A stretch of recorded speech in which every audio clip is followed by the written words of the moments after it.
नमस्कार दोस्तों, स्वागत है आपका हिंदी नॉलेज शो में। तो दोस्तों, जो खबर मैं आपको बताने जा रहा हूं, इसे सुनकर इस समय चीन की बड़ी और शक्तिशाली कंपनियां जिनके पास अकूत धन संपत्ति और पैसा है, वो सारी खून के आंसू रो रही हैं।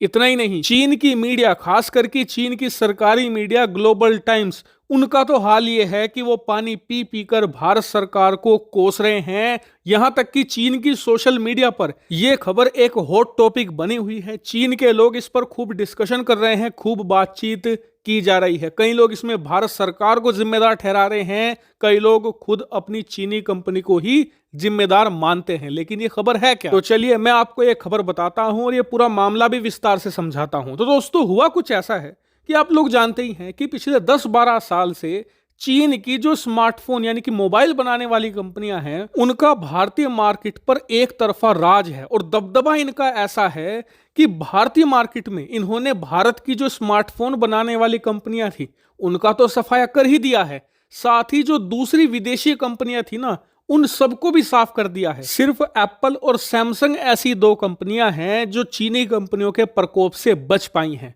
इतना ही नहीं, इससे भी बुरी हालत तो यह है कि पिछले 5 सालों का आप रिकॉर्ड उठाकर देख लीजिए। भारत के अंदर एक साल में सबसे ज्यादा स्मार्टफोन बेचने वाली जब कंपनियों की आप रैंकिंग देखोगे ना, तो पिछले 5 सालों से नंबर 1 पर एक ही कंपनी है, चीन की Xiaomi। और यह कंपनी पिछले 5 सालों से हर साल सबसे ज्यादा स्मार्टफोन भारत के अंदर बेचती है। एक तरीके से भारतीय मार्केट पर इसका आधिपत्य है। और सैमसंग, एप्पल जैसी कंपनियां भी इसकी जड़ें नहीं हिला पाई हैं। लेकिन इस बार कुछ ऐसा हो गया है जिसने सारा खेल ही पलट कर रख दिया है। दरअसल आप स्क्रीन पर देखिए, भारत में स्मार्टफोन इंडस्ट्री के चौथे क्वार्टर के आंकड़े निकलकर सामने आए हैं, जिसमें चौंकाने वाला खुलासा हुआ है। खुलासा यह है कि पिछले 5 सालों में पहली बार ऐसा हुआ है कि Xiaomi भारत की नंबर 1 स्मार्टफोन बेचने वाली कंपनी नहीं है।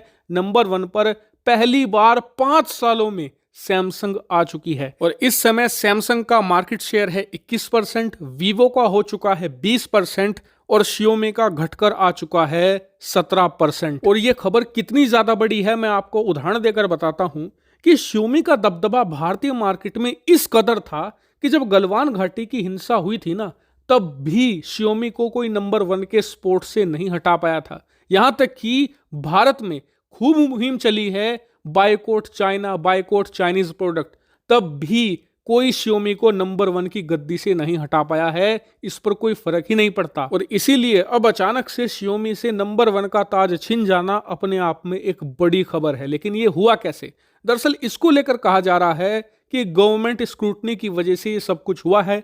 पिछले 3-4 महीनों में भारत सरकार ने Xiaomi और उसके अधिकारियों के खिलाफ बहुत बड़ी बड़ी कार्रवाइयां करी हैं। एक बार इनके 5,551 करोड़ रुपए जब्त कर लिए भारत सरकार ने। यहां तक कि इनके कई अधिकारियों पर मनी लॉन्ड्रिंग तक के गंभीर आरोप लगे। यहां तक कि ईडी ने इनके देश भर में अलग अलग जगहों पर, ऑफिस दफ्तर पर खूब बड़े बड़े छापे भी मारे हैं। और इसी को लेकर चीनी मीडिया ये कह रही है कि भारत सरकार ने जबरदस्ती Xiaomi को नंबर 1 के पद से हटाया है।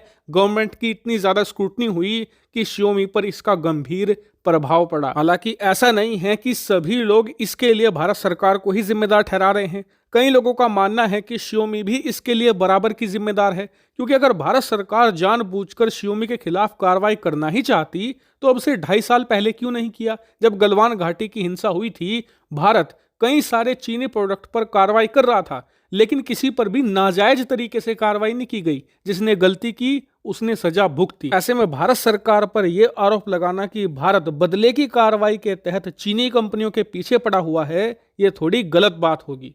हालांकि जो भी हो, 5 सालों के बाद ऐसा हो रहा है कि कोई चीनी कंपनी भारत में नंबर 1 नहीं है, यह थोड़ी राहत की बात है। लेकिन थोड़ा और अच्छा होता अगर यहां पर कोई भारतीय कंपनी होती। हालांकि इस पूरे मामले पर आपका क्या मानना है, कमेंट करके जरूर बताएगा।